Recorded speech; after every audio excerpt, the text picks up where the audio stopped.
Yo, everybody, what's going on? Welcome to episode 12 of Unfiltered. I'm your host, ChanmanV, and today's show we're going to be going over, doing a quick run-through of HomeStory Cup and the Redbull Training Grounds Invitational that happened over the weekend.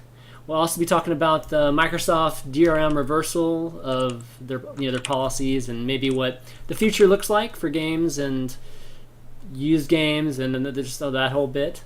We'll also be talking about Time Warner and all the discussion that's been happening today in regards to just the performance or just the service of Time Warner in regards to Twitch users and YouTube folks. And then we'll close out the show with some talk of online music collaborations.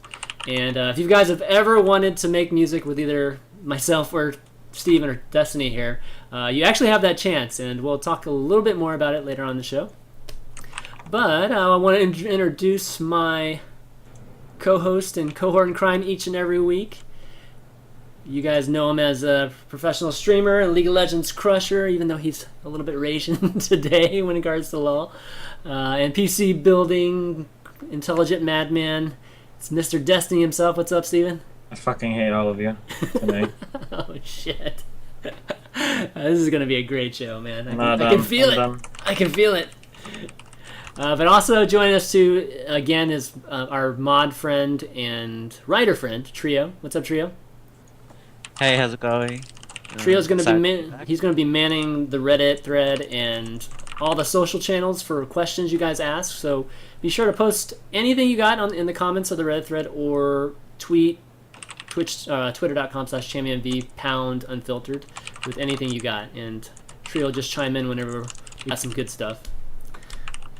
All right, so how's your week been, except for today, Steven? My week has been uneventful and pretty fucking... That's it. I built 2 computers. Oh, we should talk about the one chick I helped. Yeah. Did you do that? I didn't see that. Yeah, we did that. Oh, you missed all the good fucking pictures and everything. That was a lot of fun.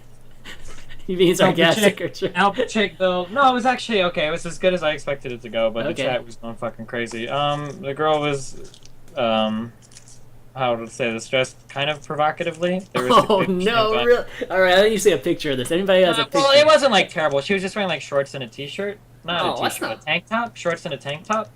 And there's lots of leaning over in the building, and then it was her first time building a computer, so there was lots of like cluelessness, so the chat was having a blast and it was just good times. But we got it all working and it was fun. My god, what is this?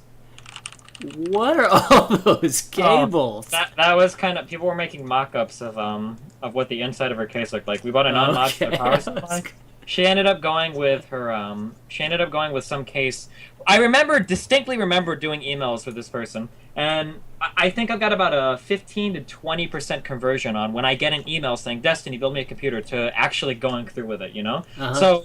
When somebody sends me like ideas for partless or whatever, I'm not like super hardcore, you know, everything on the first email, because I figure most of them won't, or like half of them just don't respond to the first one, and then after that more drop off. Sure. And I remember in the beginning of doing her build, she was like, I really want to get this case. It's like it's some weird case, but it's got a blue LED and it's really pretty.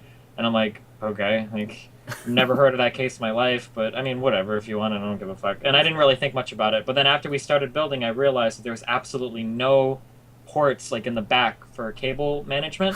So like the front of the case, yeah, the whole side was like relatively disastrous because there was no place to hide the cable, so it looked kind of messy. But that's just a mock-up right there, right? That's not actually a real pic, is it? But the real one looks about as bad. Really? Oh shit. Okay, well, I can see what you mean by a little bit of provocative, but not so much on the shirt, but those shorts are definitely short. But, anyway, so how'd it go? So it was working and everything at the end? Yeah, everything works fine at the end. Yeah. All right, very cool. Well, my end, not too much going on my end either. Just watching StarCraft and that bit. I actually ate this chicken. Oh my god, I ate this like chicken sandwich or salad wrap or something that I got from the library, the community library. You know, it's the freaking best sandwich I've ever had. It's crazy. All right, what is this? Some guy's posting me another... God. Some guy's posting me this picture right here. Nice. Oh, yeah. God. Nice. Okay. No more pictures. All right, why don't we get into all of the topics for today? I just wanted to start off by talking a little bit about the two SC2 events that happened this weekend. First off being HomeStory Cup 7. And did you watch it at all? You watch any of the events? I heard about it. I saw on StarCraft that they were making Reddit posts about it. Does that count? I also saw that MC managed to grow in size, too. It's pretty impressive. Grow what? Grow in size? Are we allowed to make fat jokes here? Grow in size? Oh, I'm so man. fucking mad right now. But, no, I saw a little bit of it. It looked fine. I think they peaked at, like, 65K viewers or 63K. Something like that, yeah. Yeah, on a single stream, I think it was something around there. And That was pretty good. yeah, Liquid definitely dominated that tournament. They had the top 3 spots with Tasia, Snoot, and TLO getting the top 3. But that event's one of my favorites every single year, at least 2 times a year, 3 times a year, however many times it happens nowadays. Just because of how casual it is, you know, like the casting, they don't take. Take doesn't take, and if Take doesn't take, that's funny. He doesn't even give a shit who casts the games, so it's actually. They just grab people. They just run around. And it's awesome. I don't, it's like it's so awesome that way. All the other organizations, they're almost a little too serious in regards to casters, and it's kind of funny to see Take be so successful with the opposite approach. And you actually went to one, right? You went to a HomeStory. Yeah, thanks for remembering. I think I went to 2, 1 or 2. Did you go 2? Wow. Okay. What'd you think of it, like overall? It was fucking awesome. Just how? I mean, I know that now it's pretty short. Okay. Did I go to 1 or 2 of them, guys? Do you guys remember? Oh my god. I don't remember. It was either 1 or 2. What'd you like? What's the thing that you liked most about it? It's really casual and laid back. I don't know. Isn't that what everybody says? Hey, dude. Yeah. It almost feels like a giant LAN party. You go to like MLG, you go to IPL. I never mentioned IPL. You go to MLG or you go to other tournaments, and it's like, oh, like super fucking serious, like and like production and all that shit. Yeah. And then you go to HomeStory Cup, and you're all crammed in this little fucking room. Like there's no space at all. But the environment is. It's like the difference. It's like the difference between having dinner at a white family's house and having dinner at like a fucking Spanish family's house. Have you ever been in like a what's your? Is that even an appropriate analogy? I think it's an appropriate analogy. White people, when white people get together and they eat dinner, they're like real formal and nice and blah blah blah blah blah. But like when Spanish people get together, they're always like cramped in these like shitty fucking house, or at least in fucking the little. They just have big parties. That's what it is. Miami, Jesus. they're all in these little houses. They usually have like shitty everything. The chairs barely work, but everybody's like together and having fun, and it's a lot more. Everybody's like more friendly and awesome and shit. And even black people are more awesome and that shit. White people are just like really boring when it comes to like hangouts. Have you ever noticed? Oh my god, we're not generalizing at all today. I'm being real right now. White people are really fucking boring when it comes to like get-togethers and shit. They're just really fucking boring. You go to like a Spanish or even like a black party or whatever. Like they're way more fucking loud. Everybody's usually having a better time. They're a lot less reserved and shit. In my limited experience, and that's what HomeStory Cup is like. HomeStory Cup is like going to like that really rowdy fucking Spanish or black family, and everybody's having a good time. And how's that bar downstairs? Because he lives on top of a bar, right? Which is the really cool too. The people are cool. The audience down there is usually cool. Usually you go hang out with them and sign shit for them if Type tells you to go down. And cool, very cool. Yeah. So I don't know. I hope. I'm not sure what other people can do like or learn from Take, but he's definitely got some things right on from the standpoint of tournaments, and I've always wondered why we don't have anything remotely similar in the U.S. or just anywhere else, right? Because it doesn't take that much production. I mean, he does have the right combination of having like a bar downstairs too, just to, it's just another thing to keep everything festive and stuff. But I have no fucking idea, man. That's a good question. You should ask somebody. It doesn't give you a PR answer. Exactly. That's one of those things where it's like, why don't other people try to do it? But then you look and you see like they can't even run their own tournaments right. So it's like, I'm not surprised. What? Maybe they should just stick to that. I don't know. Take did their shit well. Do you remember that Lone Star Texas tournament? Yeah, Lone Star. They did their shit well. Didn't they have like 50,000 viewers? The first one was really, really crazy. The last one was about 25. I don't care about the last one. Yeah. I only care about tournaments that I go to, okay? The one that you went to. Yeah, that's because you were there, dude. You were there, that's why it's 50,000, man. In those finals, man. that was the finals. That was one of those tournaments that was unbelievable. What's funny is we can talk about Red Bull now too. Red Bull seems to always either have the worst luck in scheduling or whatnot, because you actually bring up Lone Star Clash, which the reason Lone Star Clash made such a big splash too is that, or part of it was that Red Bull was going on at the same time, and they just they kind of destroyed them in terms of numbers. And then we got Red Bull again this past weekend, not really overlapping HomeStory Cup completely, but definitely, just it was after HomeStory, and I think most people were talking more about HomeStory than Red Bull. But yeah, it's too bad because Red Bull's first event this year was this training grounds thing, and a lot of people were wondering if they were even going to be doing anything esports this year. So it was kind of cool having their first event, but then it was kind of like, there wasn't a ton of viewers for it. There's probably maybe about 20,000, 25,000. Wasn't like Day9 and Husky at that event? Yeah, they were casting that event. Grubby was there. The Muslim was there. Shit, and son. yeah, and a bunch of Root guys. I mean, it was an invitational, so there wasn't Bunch of rude guys? Root guys. Oh, rude guys. Yeah, sorry. Root guys. Like a Puck was there. Vibe was there. I think Kane Why didn't was they there. get any viewers? What happened? I mean, it got like 20, 25,000, but I just think the HomeStory Cup carryover, and then Twitch had their outage during like one of those days. Yeah. That kind of cut off one of their days short too. So I don't know. They should just schedule it on a weekend by itself. I know it's kind of hard to do, but they really should. Anyways, yeah. So the Red Bull one, I didn't really watch that much at the beginning. I watched the end. Yeah, I think it was the end was. Shit, I watched the end. I don't even remember the final. That's pretty bad. It was like, I think it was Golden and Sound at the end. So, Golden was playing really well. Golden, right? Were you on Quantic with Golden? No. That's different times, right? I think so. Yeah. I'm always on Quantic and Spirit, though. You know what I mean? Shit. You know that feel? Yeah. I feel you, man. I feel you. All right, let's move on. Enough of that StarCraft event. Let's talk about Microsoft DRM reversal. Okay. What are well, I think everybody was calling for this, right? I mean, was kind of calling for Microsoft's head when they first announced their policies. So them reversing it wasn't really much of a surprise. Maybe. I thought it was kind of a surprise. You thought they were going to be just stubborn about it? Yeah. Because it doesn't fucking matter. Nobody cares. Why do people get into all these arguments over, like, system? Do you remember which system was technologically superior, the PlayStation 1 or the Nintendo 64? Which one was PlayStation was, right? What? Do you know?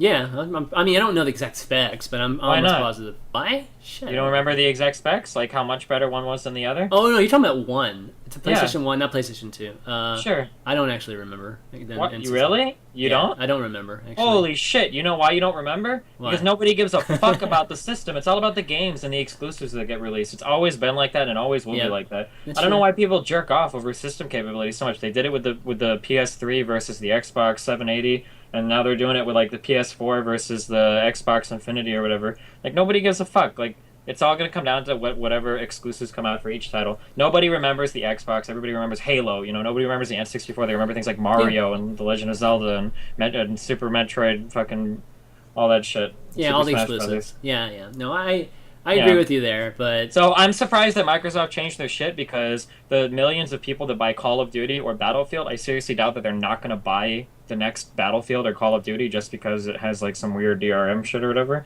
Although I think it's really cool that they listened and they changed it. Like I'm really happy that they did change it because it's good, but I'm still kind of surprised they did it. well, I mean, there's a lot of other issues, right? I mean, the whole online, you have to be online all the time to actually run the games, and Sure. there's some businesses that are dependent upon used games and that sort of thing. GameStop, what the hell would GameStop be? I mean, GameStop would go out of business instantly if everybody did that, right? And in fact, I was at GameStop yesterday when my son was at karate, and I was talking to them. They said, yeah, basically when Xbox One was announced with everything, they basically took Xbox completely off their basically off their shelves, and not Xbox, but Xbox One was definitely not going to be sold in GameStop or anything like that. So Yeah. I mean, they would completely go away if this was going to happen. And I mean that's true, but I don't even know if that's like a legitimate argument or not. Do you think companies like that should even exist? I'm not even sure. I would have to think about that more. like GameStop. Yeah, being a secondhand retailer, like you don't even buy. I don't know. It just seems weird to me. Well, But, I mean, their entire revenue doesn't come from views, but I think a good portion of it does come from it nowadays. I mean, I obviously, would there's imagine some. so, considering they give you like a 3,000% markup on the $2 they pay you for whatever game you sell. Seriously, oh my god! Holy fuck! I saw some girl go in there with like 5 games yesterday, 5 Xbox 360 games yesterday, and she got like $8 for it. It was ridiculous, man. But yeah, so I think those types of businesses are really on a clock right now. But there is something to be said about playing just with physical copies. I think a lot of people still like to play with physical copies offline and Maybe. that sort of thing. I would actually be really interested. I don't want to sound like a dick or anything. You remember that Microsoft PR dude that got in a lot of trouble a while ago because he was like, "Well, if you're not online, what the fuck are you doing living there?" Do you remember that guy? No. Okay, there was a Twitter exchange where somebody said, why do you always have to be online, blah blah blah, to do whatever?" And the guy was like, "Well, these days everybody's online." And some guy was like, "Well, I don't have access to the internet." And he was like, "Well, maybe you should get access to the internet." And the guy was like, "Well, I don't have internet where I live." And he's like, "Well, why would you live there?" It was like the dumbest thing that a PR person could ever say, like in the history of mankind. The guy got fired for it, obviously. But that being said, I would be really curious to see the percentage of people that own a console that don't have access to the internet. Like, I would be willing to bet that number is less than like fucking 3 to 5%. I can't imagine it being that high. It's just I would be interested to see the actual numbers on it if those even exist. I no idea. I know stats like that. I usually would generally guess the way you're guessing, and then I'm usually surprised how many people probably don't have at least great connectivity. But yeah, so what do you think the future is for just these consoles? I mean, cloud is the future, right? I mean, I think game distribution, that sort of thing, will probably head that way because I don't know. There's something about making the clients lighter that just makes sense to me. So I think that's the future. So I don't know. What are your thoughts on it? I don't know. Yeah, that would be cool. Yeah, that would be cool. We need to work on our internet stuff a lot, but that would definitely be cool. Yeah, I hear there's rumors that some people throttle the fuck out of some services they don't like, so that could be potentially scary. If you see the Time Warner company, gets their dick sucked by Sony every day, and then all of a sudden your friend that lives down the street downloads PlayStation 4 games at 22 megabits per second, and you download Xbox games at like 400 kilobits per second, and you're like, well, this sucks. I should just get a PlayStation because the download speeds are way better. It's like, well, that's not entirely true. Time Warner Cable is just throttling your shit, even though they write blogs about how they don't, and everybody knows they do, Sorry, that shit can happen. That's the only scary thing about relegating. It's something that we haven't really considered too much, like as a society, the United States or whatever, is that the more stuff that we relegate to the internet world, the more power we kind of give these big oligarchies? Yeah. These regional monopolies, the ISPs, so that's something to consider too. Yeah. But yeah, I mean, obviously things are moving towards the cloud. The cloud, yeah. I actually tried out, I think it was NVIDIA's cloud platform when I was at CES. It was quite good. The latency for, I think I was playing Battlefield on it was, I mean, I noticed it just slightly, but it was not nearly as bad as I thought it would be. What is it? What are you talking about? I don't even remember what the framework is now, but they were displaying like their cloud solution for games on the NVIDIA was at their booth, and so is it like actually like using like tapping into somebody else's hardware via internet? Essentially, yeah. I mean, essentially the client is almost a display client, like a control/display client, and that's really fucking cool. That would be that's like the real next step. Like when people talk about cloud shit, that's what I always thought they were talking about, not just the internet. That would be like the next step of like awesome shit if that were possible. Yeah, that's kind of like the next level. What we're talking about here is just game distribution, and we're still a bit off from that. I think that I do think we are moving towards total digital distribution and everything, though. I think I want to say this will be the last generation of consoles to sell discs, but I'm not entirely sure. Yeah, I think I would guess the same too. I don't think. It's going to depend on how they handle like their online sales, like on their consoles. How easy it is to buy shit via. Yeah. Like Xbox dashboard or the PlayStation. Well, they need to make an app store. It's one thing that I think Microsoft, looking back now, and I think they've been criticized in the past. They had this whole period where they were dominating with their operating, just with Windows, right? Just crushing everything, and they're pretty much a monopoly. One of the things that they never really either thought about or executed was an app store for Windows. I mean, look what Apple's doing right now, right? And obviously Android too. Somebody's saying they had something called On Live. Oh, did they? I never heard of On Live. Okay, Mm, well, I mean, anyways, the point is, like, you could be selling PC applications, right, that way, and games, obviously, being a huge part these days. I feel like they're going to have to do that, because where are we going to find the games? Where are we going to discover all the games otherwise? If all the developers are, selling their games on their own site, that would be pretty terrible. Yeah, I don't know. Yeah, but all right, let's talk about Time Warner since you brought up Time Warner. I know you want to talk about this a little bit. There's been a lot of there was that GameStop article posted today. Let me bring it up here. Was it from Slasher wrote this article on it, and it's basically talking about just Twitch working with Time Warner Cable. And I think it stemmed a lot from an AMA that the CEO of Twitch had maybe a few weeks ago. Yeah, I read that. Yeah, one of the big complaints was just the performance from Time Warner users and how bad it was, how bad Twitch was. So that's kind of where everything started, and ever since there's just been these blog posts from Twitch and from Time Warner now talking about, well, at least Time Warner's was just talking about whether they throttle or not. And they definitely deny throttling, but they don't. I mean, technically they don't throttle. It would be like if I dropped a sword on your neck. Like, I didn't really cut your neck off. I just, like the sword did. I just dropped it, Yeah. Like, sure. Time Warner Cable doesn't actually throttle. Their level 3 handoffs for anything having to do with, like, fucking Twitch or YouTube are just incredibly fucking shitty. And they won't invest any more money into making it better, even though they already make, like, a 96% profit on internet connections, So they're not really throttle, but for all intents and purposes, they are. Because they're cheap fucks. Yeah, that's for sure. I don't have any issues. Do you have issues? You don't have issues with Cox, right? Hell no, Cox is awesome. Yeah, I don't have any issues with Comcast either. I might have had a tiny bit recently, I have to say. This weekend, it's been a long time since I've actually had some lag, and this weekend I had a little bit of lag when I was watching HomeStory. It's not about like a little bit of lag though. Like Time Warner Cable people have like chronic issues connecting to like YouTube and. Oh yeah. It's like so bad. It's like so bad that people have workarounds for it that pretty much like. Oh shit! Hello. I saw that video. I'm there. Oh. What? Yeah. People have workarounds for it that like almost. I don't want to say prove that Time Warner Cable sucks, but they kind of do. Have you do you understand? Well, that workaround. They have a video of that workaround in that article. Sure. Yeah, at right. The bottom here. Yeah, so you can, those of you that are on Time Warner, you can kind of watch it and you can change some of your settings to help with this, but pretty much the way the workaround works is you go into your host file and you manipulate it such that you're blocking out scopes of IP addresses that would be handed off on what's going on, the guys? Horrible fucking whatever level 3 exchanges Time Warner Cable makes with whatever other router or service or whatever bullshit they connect to. And you can use by modifying that host file and blacklisting those IPs, you effectively force like different routing that makes it so that your connection to whatever you're looking to connect to isn't as fucking shit tier as Time Warner Cable would normally using it, or if you were normally using whatever routing that they would do naturally. Yeah. So it's like super fucking stupid that I don't know. It's really annoying. It's not so much annoying that like they're horrible people for doing that, but it's more annoying that they actually like had the audacity to make a blog post saying we don't do it.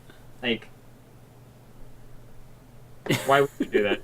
That's true, but it's kind of interesting to see. I mean, do you think that blog post was in response to all this? Like, just the angry Twitch folks? It's kind of interesting that they would have to. Not just Twitch, but just a lot of people complaining. Because a lot of people have the complaints. And now people are finally starting to find fixes for it by modifying the fucking host file. So we're not relying on Time Warner Cable's shitty fucking routing. And then other people are mad because Time Warner Cable offers... What is their streaming service? It's not... What is it? Do you know what it's called? The streaming service? I don't have Time Warner, so I have no idea. I don't know, but I guess some people are saying that the reason why they're shit off, they have no... they don't have any motivation to change because if they make it better, then it just hurts whatever their own streaming services they provide. And okay, that's crazy. Because I even know like Total Biscuit, right? I mean, even during Shoutcraft was like bitching a lot about Time Warner. And, maybe don't trust anything Total Biscuit says about technology, though. So. Oh, I mean, we're not talking about. I mean, it's just pure service-wise, right? They had a lot of issues. I know. It was all Time Warner. Total Biscuit has a lot of issues with a lot of shit that make me really confused sometimes. So I'm not entirely sure. But yeah, I mean, I know a lot of people have issues with Time Warner Cable. Like, you can go and find any thread Like you can find threads and threads about people complaining about the horrible connectivity to like YouTube or Twitch or.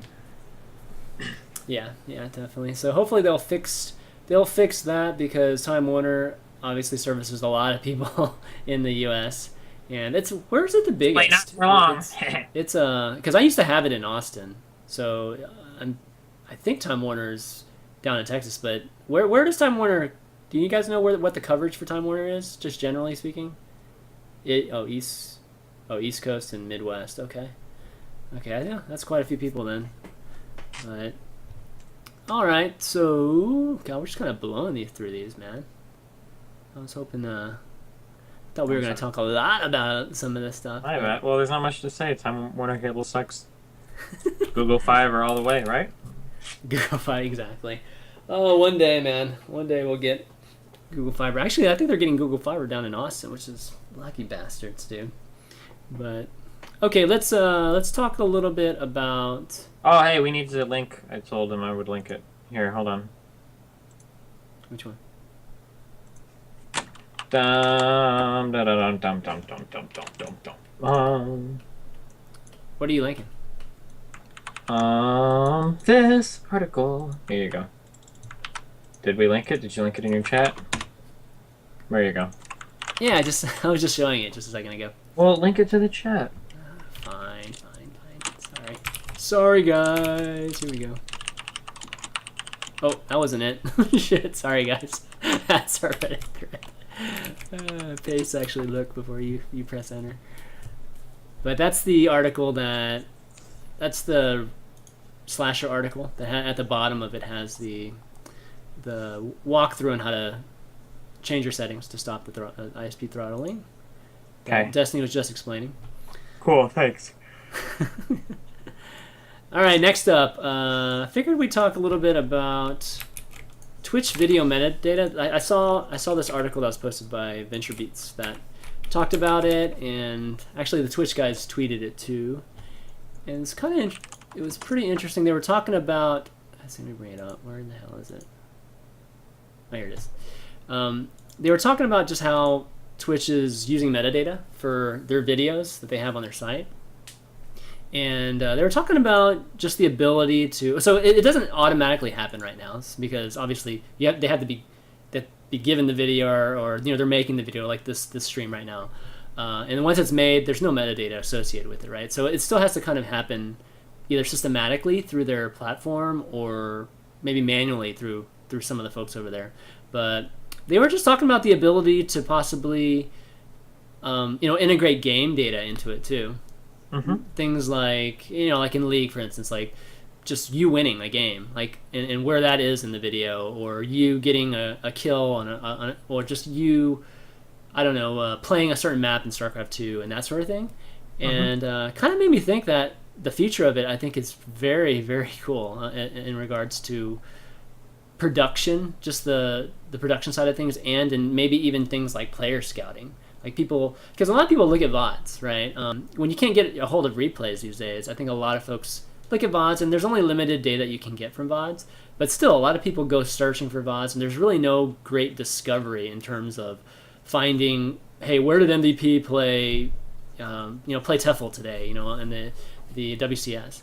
So I think this whole metadata stuff's great, and particularly like your stuff, Steven. There's times where it's like I miss your stream. I haven't prepared. Really, you don't watch it all the time? And I have to find something. Like you mentioned some funny ass moment that you had on your stream, and it's like, oh my god, how the fuck am I going to find that, right? So this metadata thing is pretty cool. What do you think they could do with? What kind of things do you think they could do with this sort of thing? I mean, theoretically, it could be amazing if it were handled right. So the biggest problem with long dumps of video is that we don't really have effective means of parsing it, of searching it, of going through a video like that. Like if I give you an 8-hour video clip and I'm like, I want you to find the really cool moments where he gets a triple kill. It happens, like I think he got 4 or 5 triple kills last night. Can you search for it in this 8-hour video? There's nothing really that you can do. Like, okay, well, I have to sit here and fucking watch 8 hours of video clips, with what they're talking about, what they could theoretically do is Twitch and the Riot servers, or for Yeah. StarCraft, or well, I'll just talk in terms of League of Legends. Twitch and the Riot servers could be connected such that anytime I'm playing a game and I get a triple kill, the Riot servers would with whatever APIs they have would communicate with Twitch and say they would just write down like either Vayne or Destiny triple kill, and it would bookmark the video at that point in time, Or it's a tag. It's a tagging system. Yeah. yeah, tagging, bookmarking, yeah. So, or it could be something where like the enemy team does 98% of the damage on Baron, and then our team gets it afterwards. So then the Riot server, whatever the game is being hosted on, would know to mark it as Baron steal. You know. Yeah. So then what you effectively do is with the Twitch and with the Twitch and Riot servers communicating that way is I could take an 8-hour VOD, and knowing the keywords and the terminology that the Riot servers use to label the videos, I could search for something like triple kill, and then it could bring up all of the bookmark points in the VOD where triple kill happened, and that would be really fucking cool. Or did you see like that sick Baron steal last night on Dyrus's like stream? Like you should check it out. It was so awesome. And then I would bring his VODs up and I would type in Baron steal, and then it would like boom, like there would be like 3 different points to show up, and I would just have to look through those 3 to see all the Baron steals, you know, stuff like that. So theoretically, it would be really, really, really cool, you know. Yeah, absolutely. I think, like you said, it does need to be integrated with the developer. But the SDKs are available to everybody. That's the beauty of Twitch right now, is that anybody can do this sort of thing. And we're gonna start seeing it more and more in console games too. You know, now that Twitch is being integrated into, you know, Xbox One, and I'm sure that, you know, that's like the first step, is getting integrated into the platform, and then after that, I think the developers will, you know, might start talking to Twitch about things like this too. And yeah, I think that would be awesome. I mean, it'd be awesome. It'd be awesome, and just think about just the production of LCS and WCS, where they have the analysis desk right after the game. It'd be so great for them to just be able to jump immediately there, instead of having that production guy have to kind of sift through it while everything's happening, right? So, Sure. I think it'd be definitely amazing, and the potential for it is so great. So I hope a lot of people are listening and hopefully thinking about creative ways to use this, because, you know, there's no point in it if you guys aren't going to, if folks aren't going to use it, right? And Twitch is providing a lot of really cool things for folks.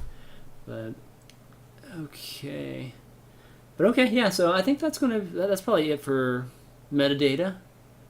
God damn, man, we're just flowing right through these things. We're just flying, dude. We are just flying. God. We're gonna have plenty of time for questions, obviously. But Yeah, that was I made a jaded comment. I wish they would just get like all their data centers up before they worry about anything else. I understand that there are different teams that work on other things, but it's like, to a layman, it's last really week, yeah. yeah, it's really discouraging to see a company working on different things when there are other things that like so desperately require their attention. You know, the European data center thing is still a big problem, I think. Yeah, it is, but, you know, again, like, their entire staff can't work on that, because Yeah, I you know. what's a marketing person going to do for that? They can't do shit for that. So They can take a leave without pay for 6 months while they. God, now you're being unreasonable. I'm just kidding. I know I'm an asshole. Oh God. Okay, let's. So we are going to take a break here at some point.